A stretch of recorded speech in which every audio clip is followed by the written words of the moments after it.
It's a pleasure to introduce Maxim Zabzine, who will be talking about double copy theories. Please. Okay, thank you very much. So it's my pleasure to open Swedish Day in this Italian gathering, and I would like to thank organizers for keep inviting me to swim, and it's always a pleasure to come to Trieste. It's very good. So I actually was sitting here and myself complaining that there is not enough mathematical physics. People talk about physics, and I'm going to talk about amplitudes myself. So. And anyhow, so let me, it's basically, so one paper we just put it, another week, and then it was paper in September, and also loosely speaking, it's continuation of what I was talking last year. But so let me try to explain what this combination words means, and then I will slowly move from amplitudes towards more formal stuff and try to explain to you. So one of the things, so we are going to discuss gauge theory amplitudes, and namely we are interested in what's called color kinematic duality.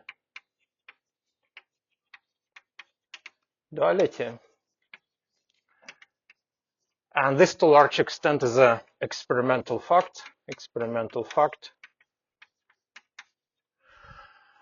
And the fact is the following.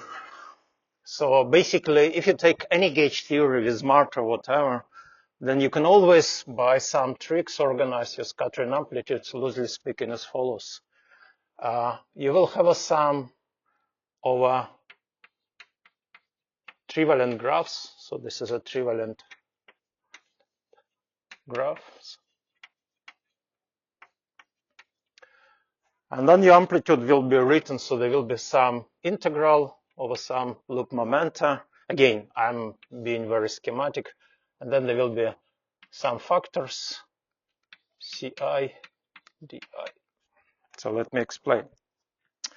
So Ci, this is just color factors. And this is, of course, just built according to the graph from, structure constants A, B, C, and then the invariant pair. Okay. Then there will be this guy, Di, which is just, it's kinematic scalar factor. So this is roughly composed just by pi square.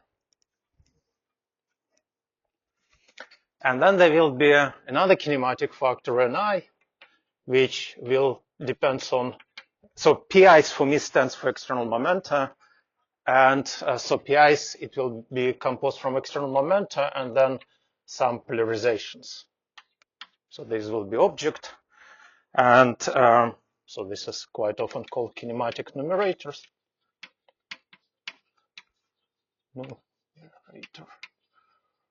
Okay. So again, you can do the things, and of course, bear in mind that this way of writing, of course, is not unique. You can definitely shift these guys in certain way that, this shift just becomes zero. So about these kinematic factors, what you know that they always will satisfy this type of identities. If I look at part of diagram and I write the sum of my diagrams, and then this will be always zero. So if I write symbolically Ci plus Cj plus Ck, this will be equal to zero, and this is just Jacobi identity.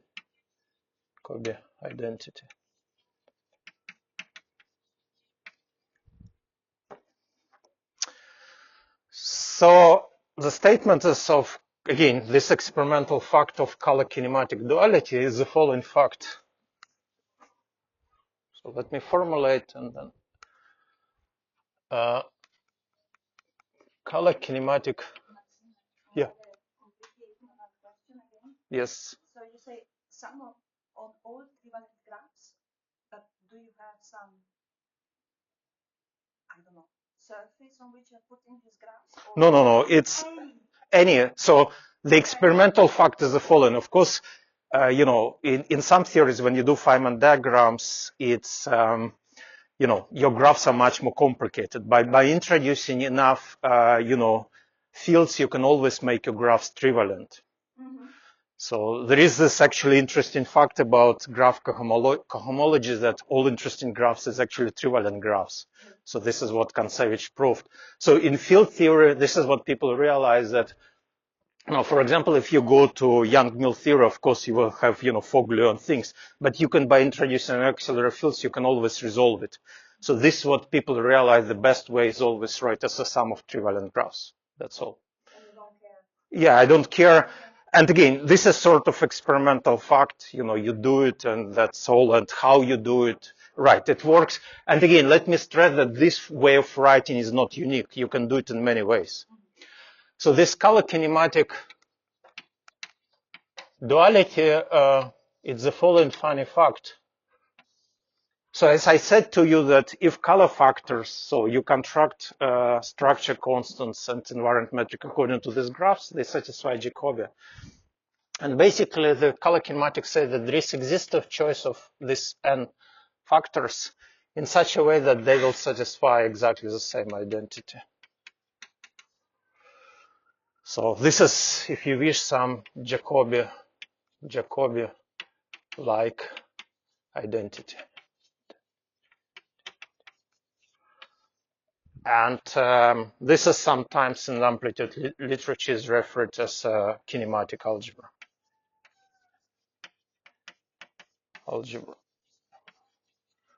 And this is sometimes, so there is similar statement color kinematic, so BCG relations.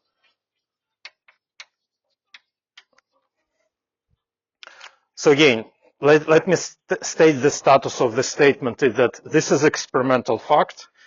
So there is a huge, you know, community of, I don't know, 100,000 of people who calculate amplitude. This is on-shell methods. So typically in this on-shell methods, so Feynman diagrams, of course, are not efficient. You go to on-shell methods. So for example, this is quite typical in on-shell methods. You assume that your on-shell states, I mean, your states are on-shell external states.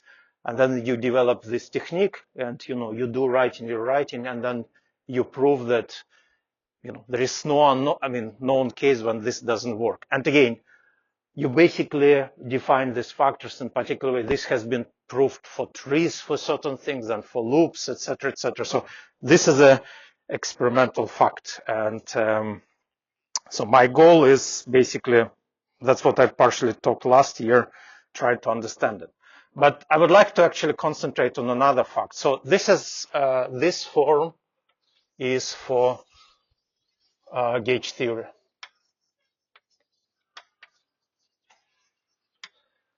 So there is another thing which you can write down, and again, so this is, yep. The right backward which you just read, so the denominators will be different for different diagrams, right? Because you have ST and Q channel. Right, absolutely. But you're reading only some of numerators. So absolutely. you forget about the denominators. Absolutely. So this is exactly why it's very hard to understand the statements, because, you know, when I will look at this factor or this, I mean, this corresponds to gauge symmetry, but this factor, for example, I will give you example, does not correspond to any symmetry of the theory. It's just algebraic way of writing. And that's why it's hard to understand, because we are very much used to symmetries in the gauge in theories, and then they manifest in something. This is not a symmetry. It's a way of writing. So now let me tell you. So imagine I have two gauge theories and I calculate this object, and I would produce these nice kinematic factors for one theory, Ni, and then imagine that for another gauge theory, I can produce Ni tilde. So two different gauge theories I produce. Then what you can do, you can construct a double copy theory.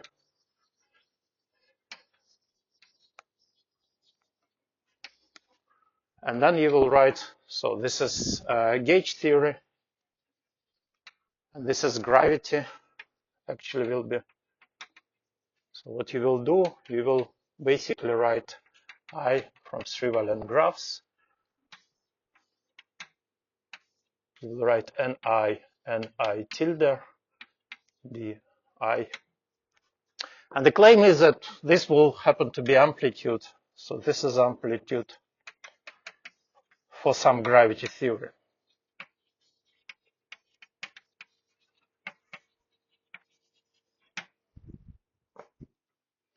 So again, let me repeat what you are doing. You take a gauge theory, you calculate this form. What's important that this, you would say that this kinematic factor is good if it satisfies Jacobi type of identity.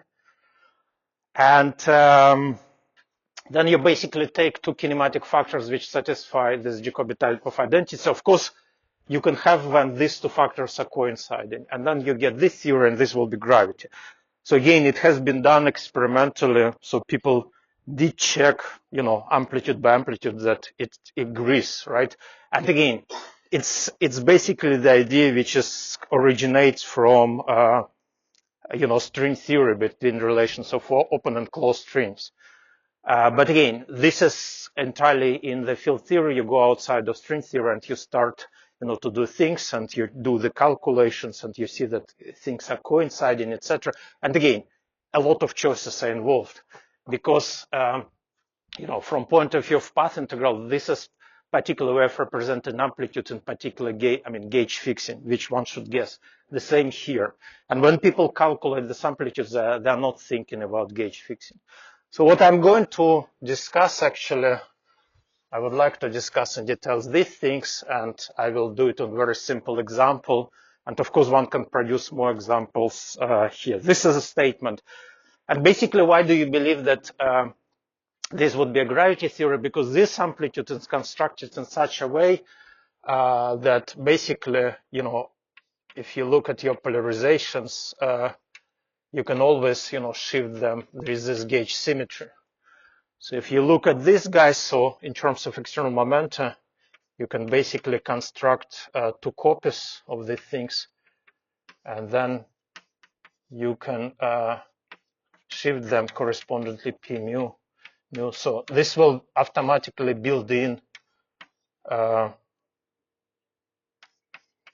the linearized diffeomorphisms. That's why you believe that it's a gravity theory. But again, one needs to check. So let's now go to, and of course, the best example to discuss the things, and I will go to non-physical model. It's a Chern-Simons, and I will do things off shallots because the model is simple. One can do other models, but it just basically technically becomes more complicated. Any questions about the statement? Maybe just a curiosity. So I think there was a recent paper by the group of Bern showing that this way of writing is possible at all order. It was not clear. I think at a certain point at like for loops they had problems finding a BCJ form of the amplitude. They're constantly proving that this is sort of possible. They're using on-shell methods. If you're, I don't know, path integral person or whatever, and you ask why this is possible, what's the nature of kinematical, you have no clue. Yeah, so my question is, there is no proof. No, there is no proof. What you're able to do is the following typically. You take one given theory, and then, for example, this was a classical proof. So you can basically show that, for example, for all three, there exists this choice. Because basically you have to write ansatz, and then you have to, it's existence of theorem. It's sort of presumably there is some hiding some cohomological things, and that's how people prove. And then they go to one loop, and then they prove the things, etc. But typically it's done in context of one theory because you need to use the constraints of theories, what ambiguities you have, etc., etc. But in general, there is no proof and there is no understanding, and that's why we are trying to now go to sort of standard quantum field theory formulation and trying to ask what's going on. Any other questions? Okay, so now let me get a bit more formal. So this is two statements we want to discuss, and especially I want to discuss this statement and eventually.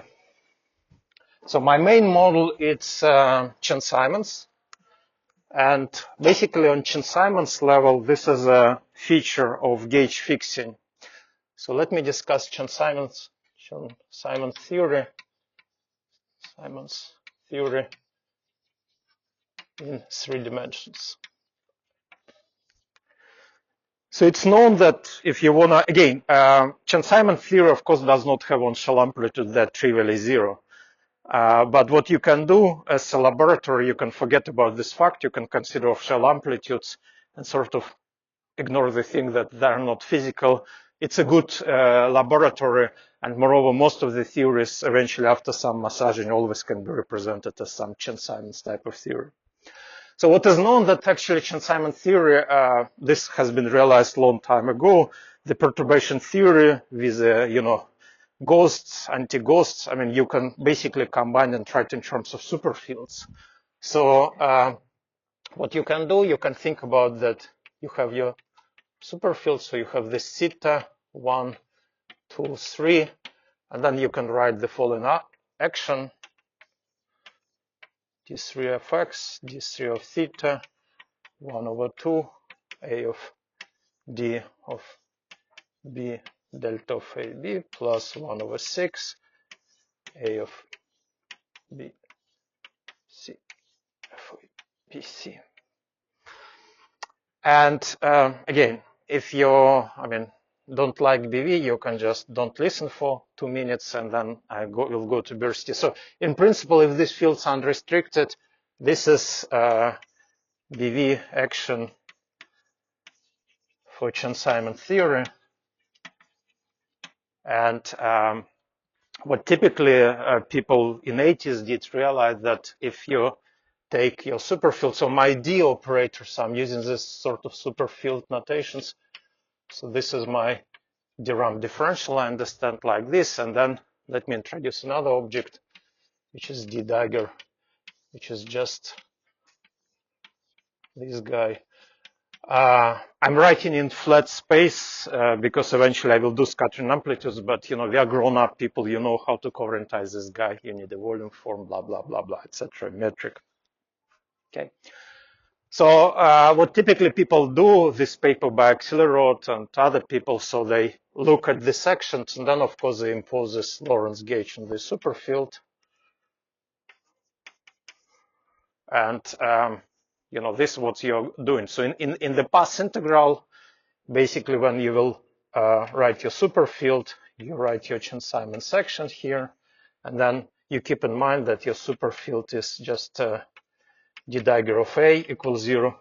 Either you keep this in mind or you do the standard Fadeev-Popov trick, you just introduce Lagrangian multiplier. So there is something typically not very well known in physics community, but there is something very special about this operator. So if you look at these two operators, this operator is a first order operator. First order operator, right? So first order operator means that it satisfies some version of Leibniz rule. This is second order operator. Second order operator.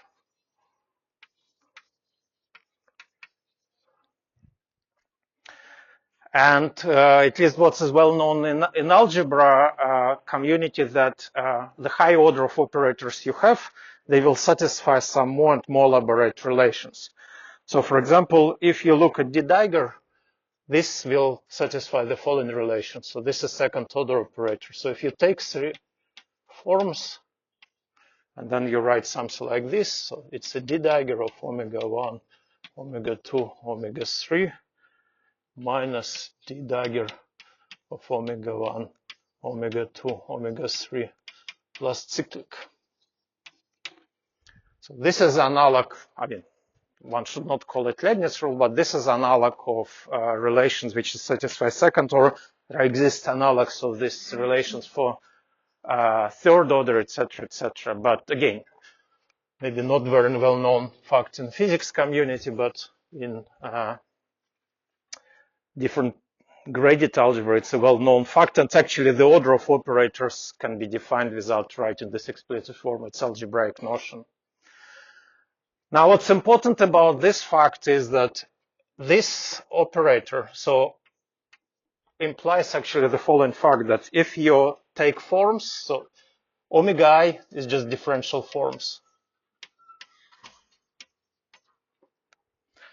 What I can write is the following. I can introduce to you a bracket of 2 forms. And this will be written up to -1 omega 1. Let me write d dagger of omega 1, omega 2, minus d dagger of omega 1, omega 2, minus 1.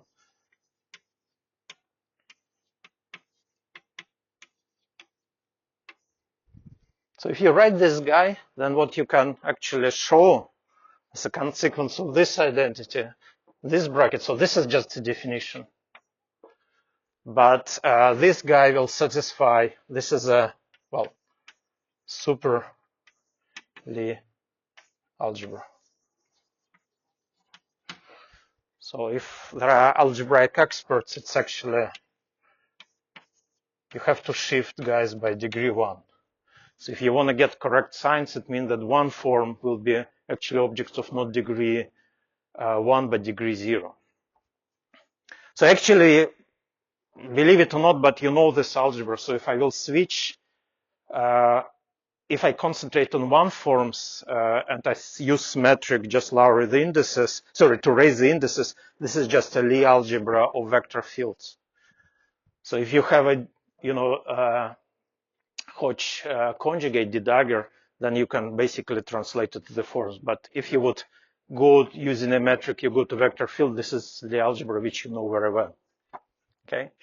So why I'm talking about the things, because this is exactly operator we are using here. And basically my goal is, if you take this section, you, on these constraints, you can rewrite in pretty algebraic form. And that's actually responsible for color kinematics duality. So let me tell you more here.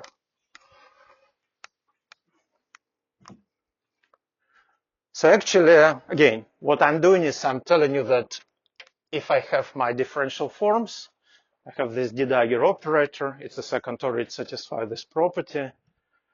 Then because of this property, I can just introduce this bracket, and this bracket is basically Lie algebra bracket. Okay, there is something more is going on.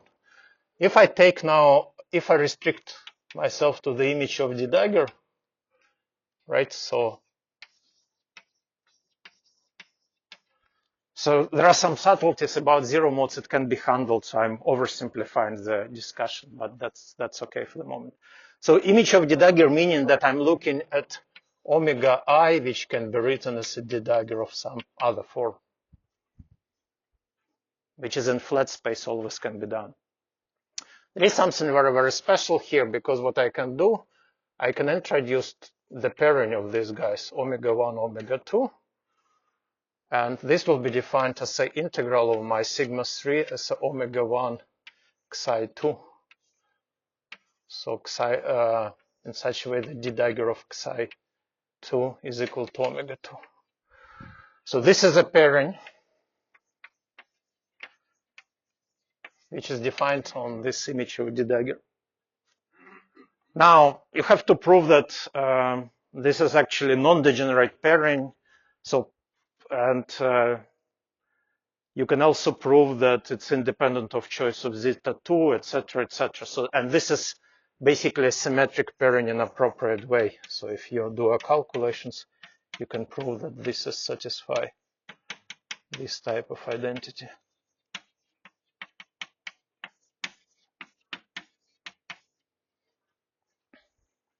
Another thing is just pay attention that, of course, if you look at this algebra, if I restrict this algebra to image of d dagger, then this will be a subalgebra, right? So if I put a look at the terms in the image of this guy, so this term is just gone, right? So this is what I will be having. So now my omega i's in the image of d dagger. So, and you can see the right-hand side is d dagger of something, so it's again in the image. So this is basically a subalgebra here. So the upshot is the following. So let me just summarize what we are getting here. Yeah. D dagger does square to 0 automatically. Why you have that omega is d dagger of psi I and d dagger of psi is omega? I don't understand. No, but what I'm saying is I'm looking at forms which is d-dagger of something, right? Okay. So I just restrict these forms. And then I'm telling you there are two facts. I can introduce this pairing and I can introduce this bracket. And moreover, what you can show that this bracket satisfies its invariant actually.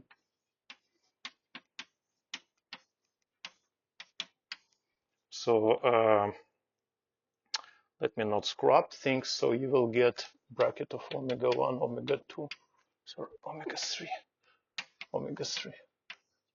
So you basically get this gadget for like quadratic algebra. You have a bracket, you have pairing, and this is invariant pairing. So this is again, I don't know if you know. So what I'm telling you that if I would restrict these guys to basically just to divergentless vector fields, so divergentless vector fields. So this is just part of this guy. This is isomorphic to one forms. So this is a closed algebra vector fields, but moreover, they have an invariant pairing, which you can define it this way. So this again, formulas actually known for people, even in Chen-Simon's community, I don't know, for 30, 40 years. They may be more obscure to general physics community. Now, what I'm telling you, if you take all this guy, so basically what we have this section, and we want to evaluate this section or write in some better form on these configurations. So A is a superfield, it's just combination of 0 form, 1 form, etc., etc. What you can do here actually, you can using these things, and then you can rewrite this section in the following form. So let me write the form, and then so if I use this pairing, then Chen-Simon section on this guy. So again, I'm taking this section and evaluating at these guys. I'm using some tricks. What I can write this as follows. Will be a pairing of a box B eta AB plus eta A 1 over 6 B eta C F A B C. So if you use the formulas which I'm doing, I'm basically just taking and rewriting, this section. So now this brackets, it's a pairing. So I'm dealing now with infinite dimensional algebra. So I have this image of the dagger, which is subspace of differential forms. And that's why we evaluate the things. And this has infinite dimensional algebra of with invariant pairing with a bracket. So if I start to calculate and this is everything is defined, this is gauge fixed action. So this is gauged fixed.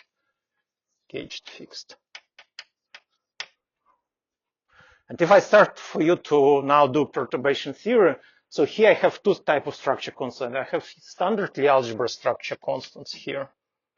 So this is standard Lie algebra. And then these guys, you can also introduce, for example, in flat space structure constant, but it's infinite dimensional algebra. It will be parameterized in momenta, etc., etc. But this will be basically a big algebra. And then the thing is that if you start to calculate perturbation rules here, what you will get automatically, so you will get something coming from this algebra, and then something coming from this algebra. And then, of course, you have here box, which you have to invert, and that's why you will get this guy.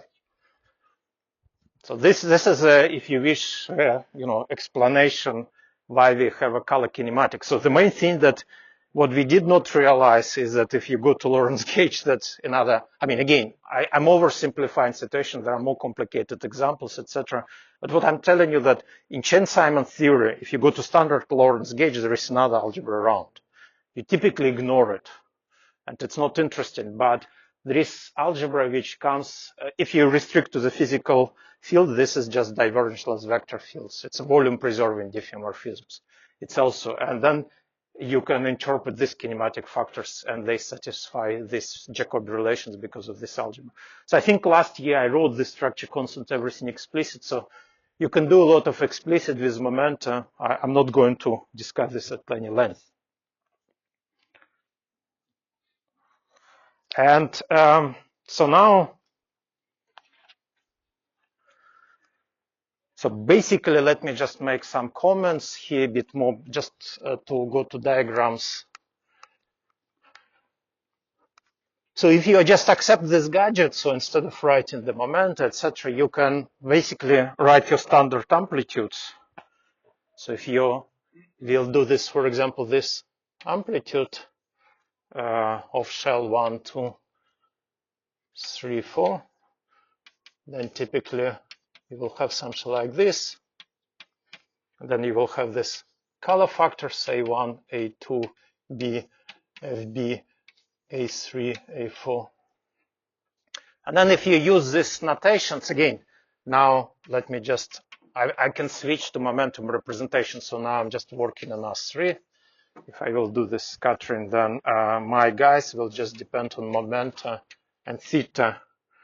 And since they're in the image of the dagger, this is basically mean that my AI can be written as I pi mu d theta mu of some function. And then typically, so what you can do, you can just write these guys as A1, A2, A3 bracket paired with A4. So what I'm doing now, I'm ignoring systematically this factor. Again, if this wouldn't be this ugly factor, well, not ugly, but if it wouldn't be Laplacian, this would be a symmetry, of course. But then you have these guys, and that's what's responsible for this, what I call D before, DI. Okay, so now what's important thing that once I write in this form using this bracket, the states, if I basically now to use this 3 diagrams with different STAU channel, then they will be Jacobi here, but these guys also will automatically satisfy Jacobi. This is exactly the kinematic guys. Okay, right. Any questions? So now, yes.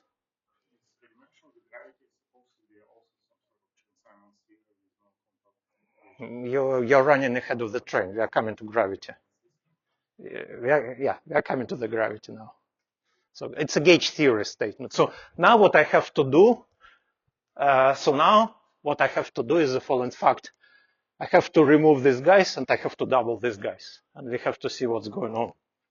Sorry, I have one naive question. What if I do a stupid thing and instead of doing like doubling the space-time thing, I throw away the space-time thing and do the algebra, double the algebra?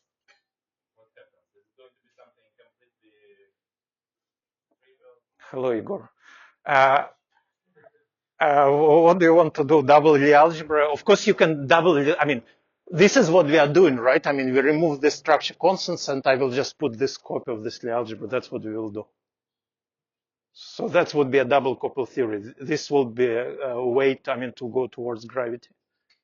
Yeah, so you want to remove F's and instead have another copy, yeah. What if I do the opposite? Like I remove the propagated? But this will be boring. I mean, right? That's my question is probably boring, but what is it? I don't know. I think it's too boring. I don't know. It's because here the interesting stuff that you replace finite dimensional algebra by infinite dimensional. You're now telling me no, throw away infinite dimensional, replace by finite dimensional. Okay, I think you will get nothing interesting. So this guy just, if you remember that I can write this. So this is just if I write in momentum, it's d3 theta, a1, a2, and a3, a4. Okay. So this is just way of writing. Now, what I have to do, I have to now write this diagram and write things. So according to the double copies thing, that now I will write the same diagram. And that what I have to do now, I have to basically associate to this guy. So I will have d3 theta. I have to have another copy, d3 theta prime. Because this theta's, again, integral in x is removed because I basically work in momentum representation now. And I just copy these guys twice. right? So, and then I will have this A1, A2, A3, A4, and then I repeat this, but just put the primes.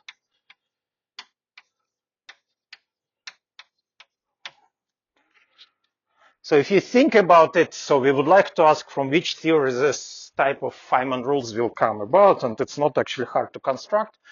So what I need to do is the following. I need to take now a new x, and I keep x, and I double cetas.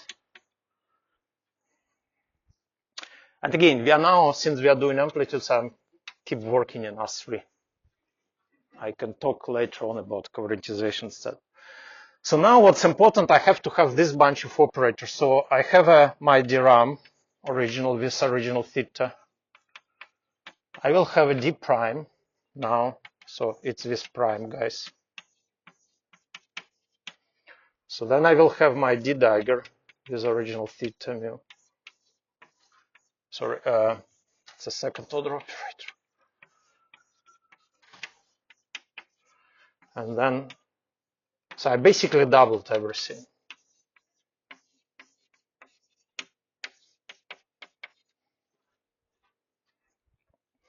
And then I need to write a theory which will give me exactly this Feynman rules. And let me write the theory.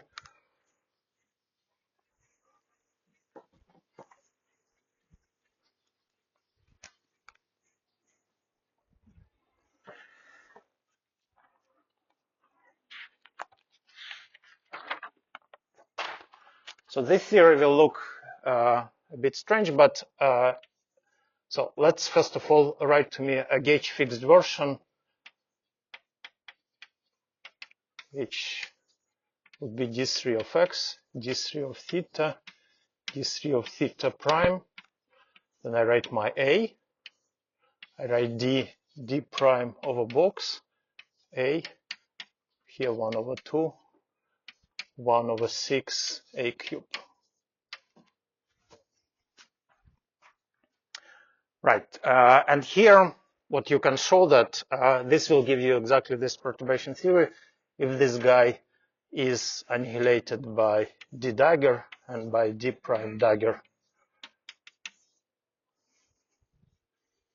So this section, I think, originally was proposed by Mar Ben-Shahar and Hendrik Johansson. And again, this is just gauge fixing. What you can do if you take the superfields, if you assume these conditions, you just do scattering things, you will convince yourself that you just get a double copy. So our goal is try to reconstruct what this action actually means and what's its interpretation, etc. Box, yeah, usual box. No, it's usual box. So what I'm saying is that these operators will satisfy standard relations. So for example, that anticommutator of D with D dagger gives me a box. And again, I'm in a flat space. There is no covariantization. I'm not discussing these issues. Okay. Right. And here just pay attention is that A now becomes a field. So typically, if you looked before for Chen-Simons and superfields, right? So let me just go to contrast you. So here I wrote A, dA, AB, eta AB plus 1 over 6, eta A, eta B, eta C. So I think I call it delta FABC. So if you look at degrees, so this guy has a degree 1, right? So the field has a degree 1, the differential has degree 1, so this is degree 3, the measure has degree -3, so this is fine. This has degree 1, 1, 1, degree 3, -3, so this is fine. So here works other way around, because now to make this sense, your A, so A, there are no color indices, this object now has degree 2. So it has a degree 2. And again, you count 2, 2, 1, 1. So this is whole 6. This is 6. And then it exactly cancels this guy. Okay. So now, so this action is very funny action because it actually has BRST symmetries.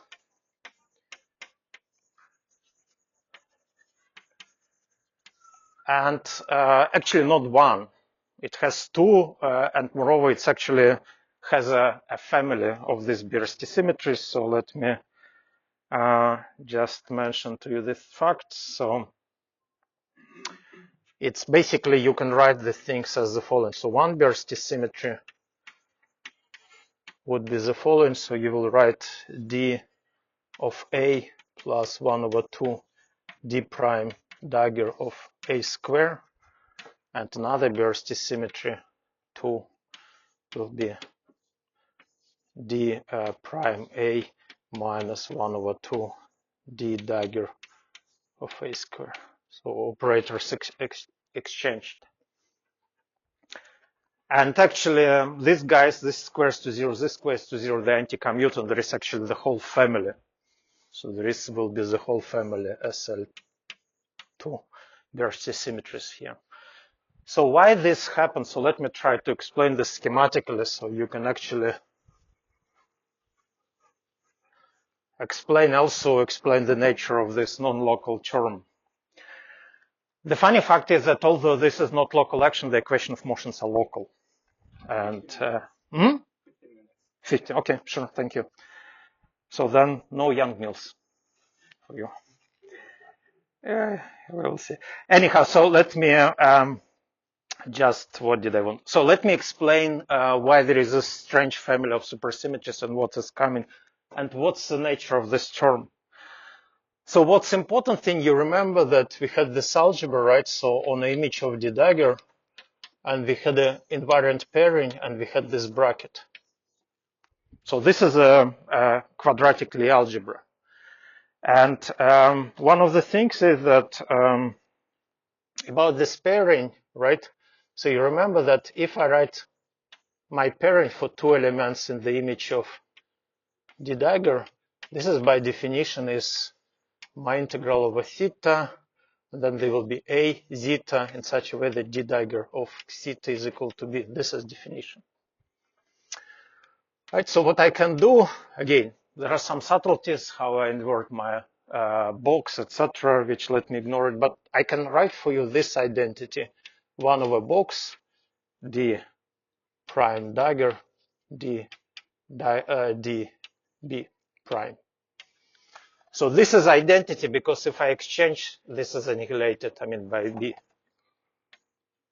So if I now actually carry out and strip this thing, so this is just becomes the following integral. So this is D3 theta.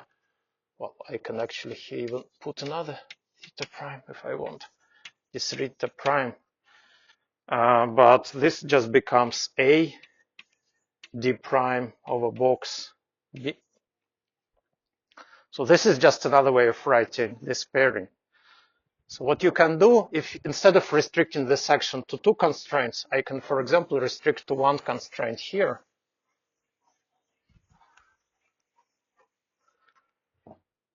So then this section just becomes nothing more than, this actually now will be BV action. So this will be D3x, D3 theta prime, and then you will have, sorry, let me use this pairing right away, 1 over A D A plus 1 over 6 A bracket of A. So this is actually a Chen-Simon theory for this infinite dimensional Lie algebra. So this double copy, what you can interpret, so what happens is the following. So this is a full-scale BV action which satisfy master equation. So again, you now have to impose, so your fields are, they arbitrary guys depend on theta prime, but they only subject to one condition. And then you can show that there is, whatever BV structure, etc. It satisfies the things. If you impose another condition, which I erased, then you go to gauge fixed action and you can satisfy amplitudes. Now, what's funny about this action is that you can ask, why did I choose D prime dagger and not D dagger? I could exchange. So this funny situation, and that's what's going on, what's responsible for the family of the things is the following, that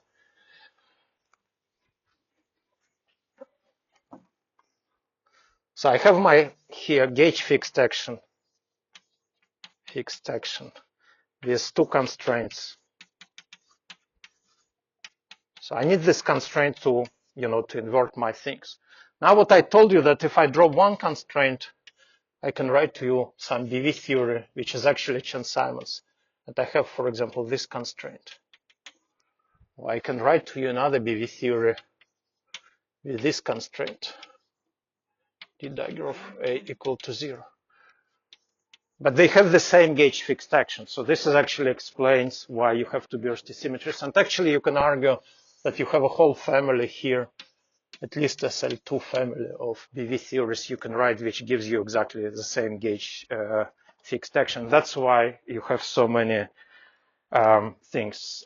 So now let me basically, since I don't have much time, talk a bit about physics. Any questions about this?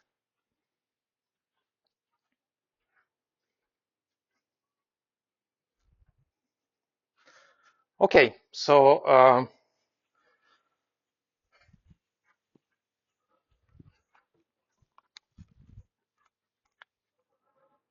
so let's do physics, and for example, I can take this section.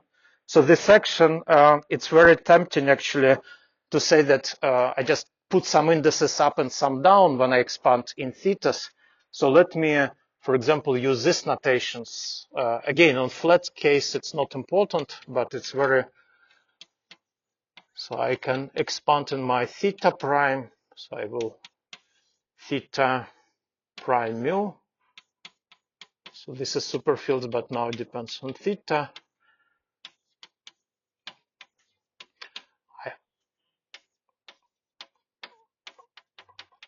And I don't write a cubic term because actually this cubic term will never be in the image of this guy. And then you can go down, you can analyze whatever Gauss number, blah, blah, etc. And then you can actually figure out where your physical field sitting. So here, I'm just writing only physical field. There will be this guy. So the physical guy here will be theta mu, theta nu. So you will have A mu nu. And then there will be physical field here.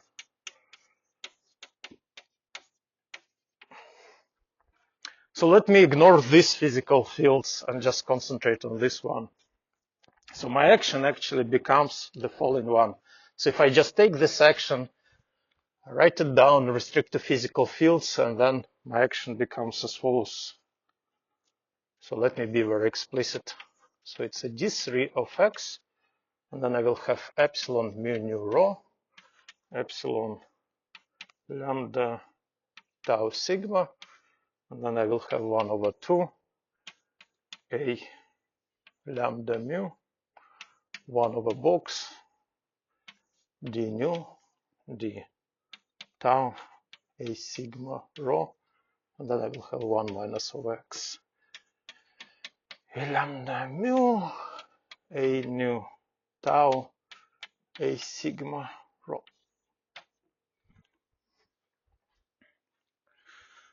So if you worry, and again, remember that I always write the sections assuming this fact. So this is my field. So if I vary this section and write to you the equation, then what I get, my equation of motions will be the following.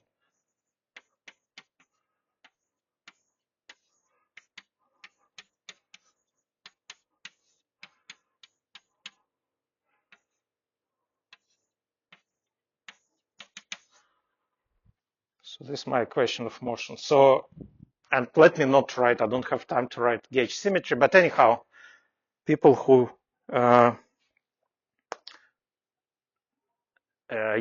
topological strings, at least Claire Spencer should already recognize some things. The only problem, there are no complex indices. Now, what's the meaning of this equation and what we are dealing, etc., and what sort of gravity we are having? So actually, this equation can be interpreted. Again, I will be very schematic, but the best way to interpret this equation is to say that you are deforming flat vector field, so you're deforming flat connection, so you're deforming flat metric. So imagine I'm sitting in R3, right? So I'm having my vector fields d mu. So the Lie brackets between each other is 0. right? And again, the covariance statement is the fact that I have a flat vector field, so I have a flat connection. Now, if I look at these guys, what I'm doing is I'm taking d mu, and I'm deforming this by the following vector fields, a mu, nu, d nu. And you can easily check that if I deform my vector field like this, and I still require them to be a zero-Lie bracket, I will end up with this equation. Okay. So you have to write it a bit better, but in principle, so this is a deformation of basically flat structure, flat connection. And of course, if you say that this connection is Levi-Civita, blah, blah, blah, it's actually flat metric.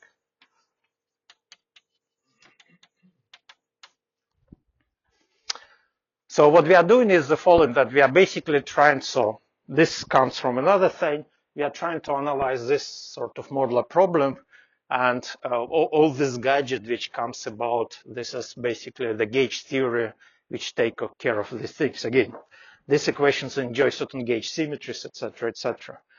So now all equation of motions, everything is actually local, but when you want to write an action functional, becomes non-local. And so for lovers of Kodaira-Spencer, so this is, if you wish, this is a real version of Kodaira-Spencer theory.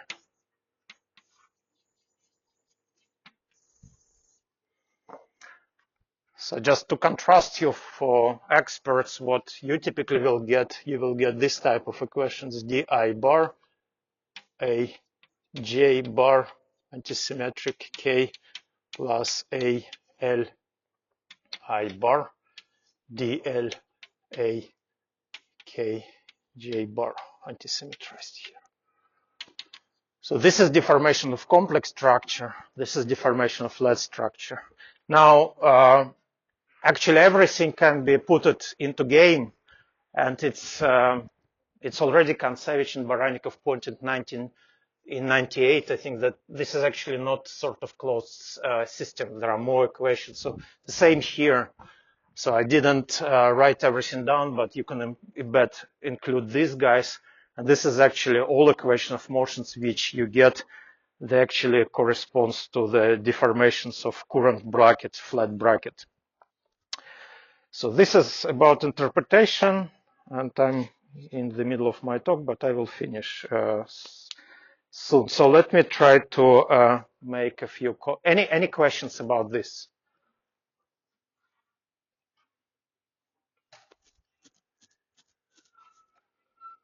Again, of course, it's a toy model, but everything can be worked out explicitly and, understood why what's going on. And this is a good gauge system, despite having some funny features. Right. So let me make some other remarks, general, and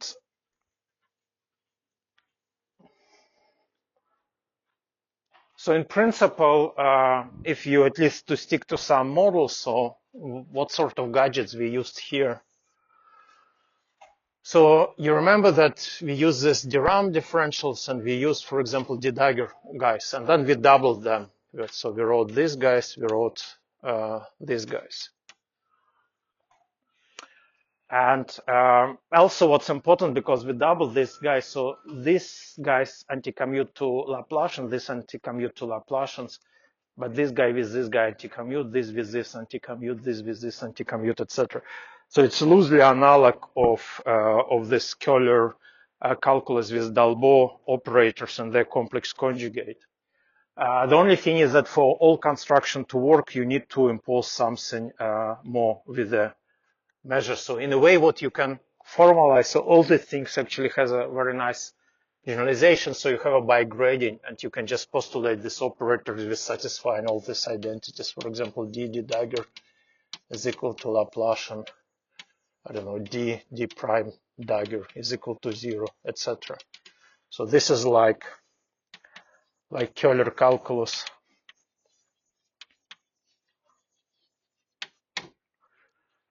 Okay. now what's interesting when you formalize the things, a lot of theories. So unfortunately, the example which I wanted to talk about, but don't have time to talk about, in a way, this is first tiny step towards physics. But what you can do, the next example, and which is actually interesting on its own, because double copy theory happens to be local. It's actually to the Young-Mills theory. So let me say a few words, and then I think I have to finish. So 2D Young-Mills theory is actually, again, if you remember, so you can write this as a phi FA, then you would have whatever 1 over 2 FA FB invariant metric AB times volume and minus, well, that's it. I mean, basically, yeah, let me write DA. Then there will be this term plus 1 over 2 FABC, FABC. So what one can do is that one actually can rewrite this in Chern-Simons form, well, including all other fields, antifields, etc.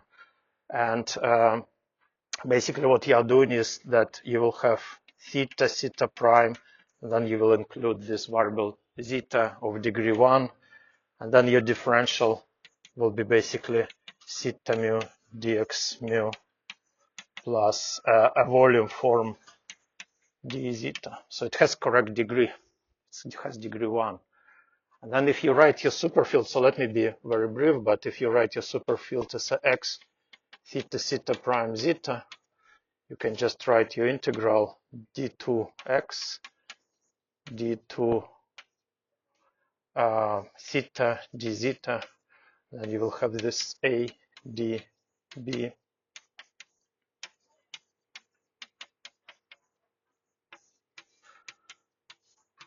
So it's exercise. You can see that it just go there. So what one can do here, so let me just spell it out briefly. So maybe it sounds strange, but what you can check is the following, that if you take this formula, Chern-Simons theory, and just do reduction, for example, go to physical fields, you get exactly this section. Otherwise, it satisfies master equations. You can find a very nice operator, which would be this D-Dagger guy, which also will be second order, will satisfy some bunch of relations plus some things like this. And then what's interesting here is the following, that you can do the gauge theory. I mean, you can do this double copy construction. You can double things that amplitudes are the same. So here, actually, the Feynman rules will be written in very nice algebra. I don't know. It's very reminiscent of Virasoro, but not exactly Virasoro. And but you know, if you look at our paper from September, you can see all structure, content, etc. Now, what's interesting about double copy of 2D Young-Mills is that if you do the algebra fully, then you actually end up with a local action. And this is actually looks like some deformations of BF theory with infinite dimensional Lie algebra. So again, this Lie algebra, I don't know what's a good name. There are some parts which looks very close to Virasoro algebra, but not quite. But 2D Young-Mills is very nice because everything can be worked out explicitly, etc. And another comment is that why these games are very nice and interesting is that because from point of double copy, from point of field contents, if you look at physical fields, it has the same field contents as JT gravity. But you're sort of deforming things quite a lot. So I don't know exactly, but in a way, you see, if you look at JT gravity, this is basically BF theory with SO1, 2 group. Now we're just replacing this group by some infinite dimensional guy. And I think there is a whole zoo of these theories, etc. Of course, we don't know how they're related, but if you want to take a double copy of 2D Young-Mills, it does not bring you to JT gravity. It brings you to some funny deformation of this guy. But from point of content, they're very much the same. So I think I overrun my time. So if you want, in our paper, there are more models. I mean, you can formalize, there is BF theory, etc. You can even feed different versions of Kadara-Spencer, Keller gravity there. They're not related directly to amplitudes, but they fulfill this formal framework. Okay, I will stop here. Thank you. Thank you very much.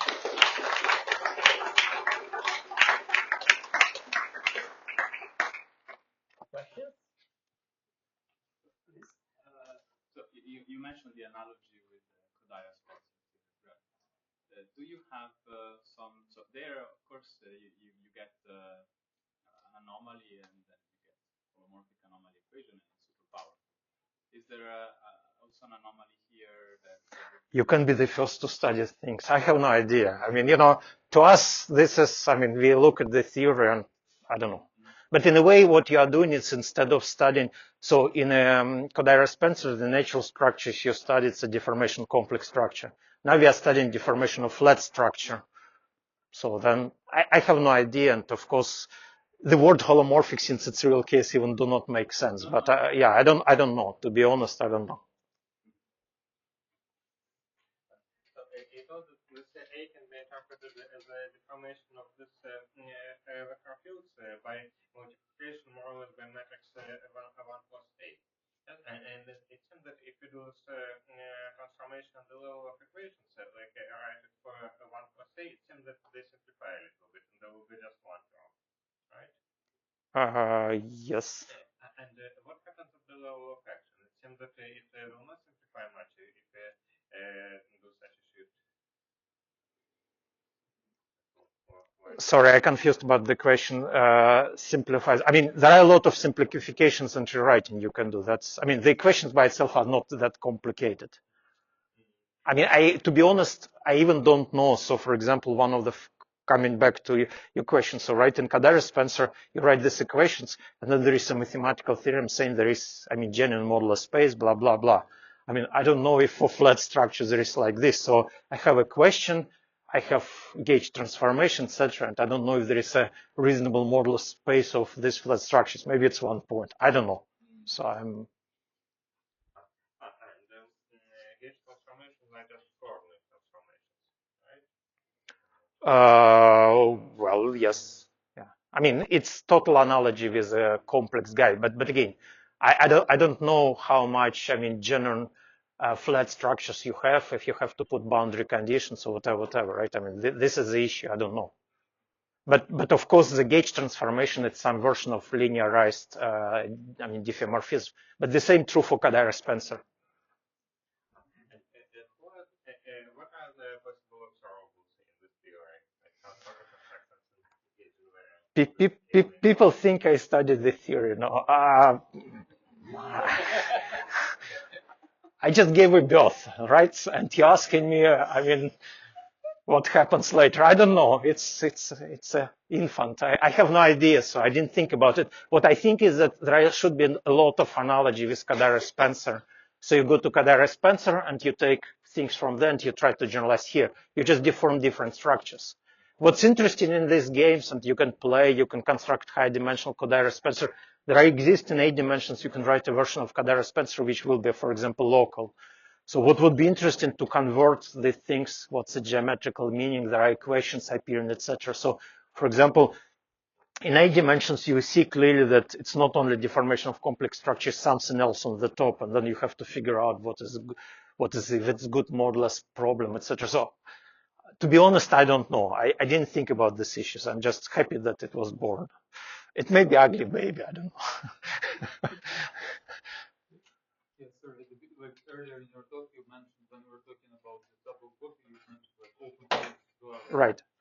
So, like, is there a way to write a model, a view model for which this would be open? Again, I don't know. I don't know. It's a good question. I don't know.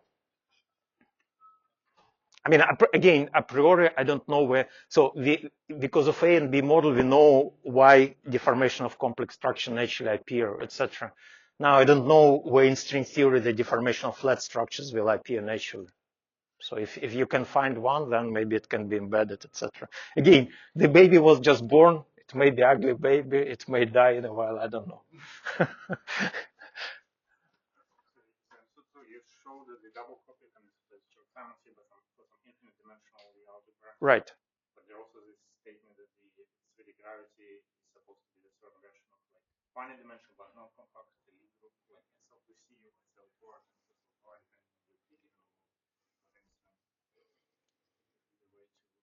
Well, first of all, I mean, you're talking about history. Some guys with big authorities came to you and said, this is a gravity, and you accept their judgment.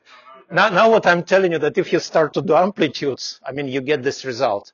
So I don't know if this, for example, I mean, there can be a lot of things. So people in math prove that when you have different algebras, they can be in some quasi-isomorphic or whatever. There is maybe exists some non-local change of variables that it's one goes to another. I don't know. So from point of matter content, they're identical. But then you have this, basically things. I mean, it's also not strange to call this gravities because what you do some diffeomorphism or some subgroup of diffeomorphism and you just try to construct some type of gauge theory for this guy, right? Why you wouldn't call this gravity? So I think it's a deformation. So in my view, with the thing, there is not one gravity, there is a whole zoo of gravity. And people are concentrated on this because they're simple and because someone told us so. But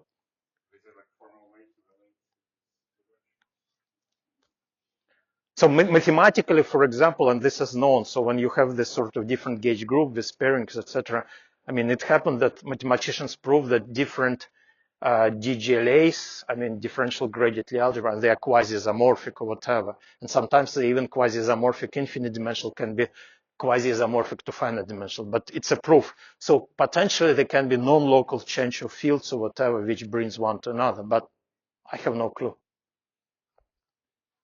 Okay, so maybe one last question, and then we continue over the break. So going a bit back to your the discussion of the double copy form for the power of magnetic dividers, rather. So one kind of seems like the color factors on these kinematic structures are sort of kind of on an equal footing. You can substitute one for another. It's just one algebra is finite dimensional, one infinite dimensional. But why is it that they're kind of asymmetrical in the sort of conceptual side, where one we can treat as a symmetry, the other, as you say, it's not really symmetry, it's like weird factors. Is there any way where we can switch the picture instead of the well, not really, because you see, so the way I explained to you that kinematic algebra in this way of writing appears as an artifact of gauge fixing. I change the gauge fixing, I mean, can be destroyed, right? We were told that gauge fixing is not important, so this is sort of new structure. So what these guys are find when they say that you can, do this way of writing, it means there exists a gauge fixing when this is true. And of course, the property of gauge fixing is not supposed to be anything physical in a way. So, I mean, originally in the formulation of this property, there is asymmetry built in. Then you try to sort of restore it. In the double copy, then you want to make it symmetric. By the way, double copy, it's actually one of the most powerful tools now calculating things, gravitational amplitudes. People even do gravitational waves using this double copy. It's not proven fact, but it's sort of believed so deeply that people are using it. It's very efficient, a calculational tool. But there you make this kinematic algebra a sort of general gauge algebra. But in original things, there is nothing fundamental about it. It's a property of gauge fixing. Okay, maybe let's continue over the break and let's thank Maxim again.